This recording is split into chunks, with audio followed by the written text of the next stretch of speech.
జనసేన నుంచి గెలిచిన ఎమ్మెల్యే ఎంపీలతో ఆత్మీయ సమావేశం నిర్వహించారు ఆ పార్టీ అధినేత పవన్ కళ్యాణ్. మనపై చాలా బాధ్యత ఉందని అన్నారు ఆయన. మన ప్రతి కదలికను ప్రజలు గమనిస్తారని, జాగ్రత్తగా నడుచుకోవాలని సూచించారు.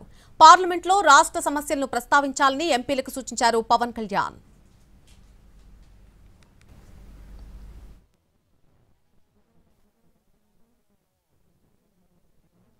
నుంచి గెలిచిన బాలశౌరి గారికి కానీ తంగెళ్ళ ఉదయ శ్రీనివాస్ గారికి కానీ చాలా బాధ్యత ఉంది.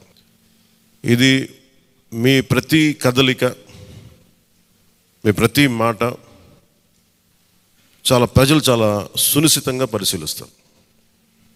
ఢిల్లీలో మీరు చేసే ప్రతి కదలిక, ఢిల్లీలో మీరు మాట్లాడే ప్రతి మాట ఆంధ్రప్రదేశ్ నిర్మాణానికి ఉపయోగపడాలని కోరుకుంటున్నాను. అది దయచేసి ఎంపీలుగా దయచేసి మీ ఇద్దరు ఎందుకంటే బాలశౌరి గారు అది మీ అందరి బాధ్యత. మీరిద్దరు గెలవలేదు, 5 కోట్ల మంది ప్రజలు మమ్మల్ని గెలిపించారు.